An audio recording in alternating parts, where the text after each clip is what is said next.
आज हम बात करने वाले हैं मूल अधिकार, नीति निर्देशक तत्व और मूल कर्तव्यों की तुलना।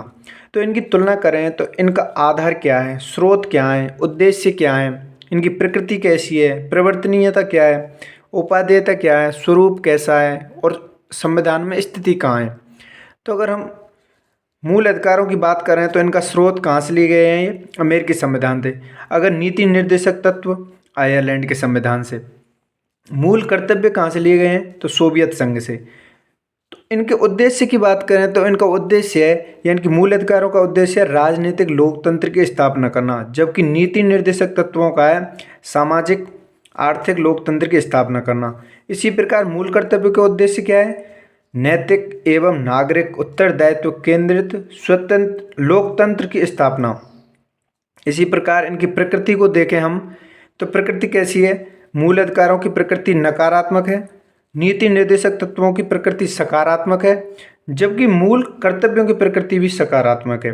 ठीक है, इसकी प्रकृति मूल अधिकारों की है जो नकारात्मक है, बाकी सकारात्मक। ठीक है, इनकी परिवर्तनीय कैसे, यानी कि इनको अगर मूल अधिकारों का हनन होता है तो हम न्यायालय द्वारा परिवर्तनीय, यानी कि न्यायालय में जाकर इनकी शिकायत कर सकते हैं कि ये हमारे अधिकारों का हनन कर रहा है कोई।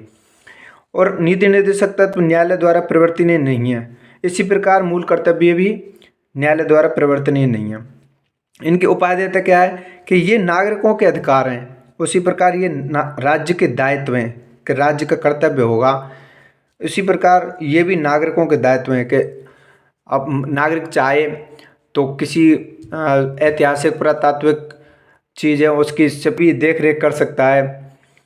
अगर इनका स्वरूप देखें तो ये व्यक्ति केंद्रित हैं, ये समूह केंद्रित हैं, ये भी व्यक्ति केंद्रित है। यानी कि नीति निर्देशक तत्व हैं जो समूह केंद्रित हैं, बाकी मूल अधिकार मूल कर्तव्य दोनों व्यक्ति केंद्रित हैं।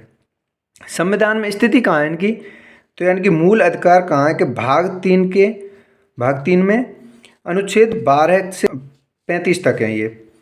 और इसके बाद में अगर हम नीति निर्देशक तत्वों की बात करें तो नीति निर्देशक तत्व हैं भाग 4 में अनुच्छेद 36 से 51 में।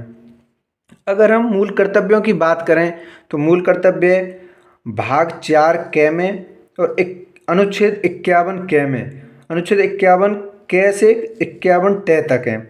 तो इसी प्रकार अगर इंग्लिश में भी देखें तो यानी कि 51 ए से 51 के तक है।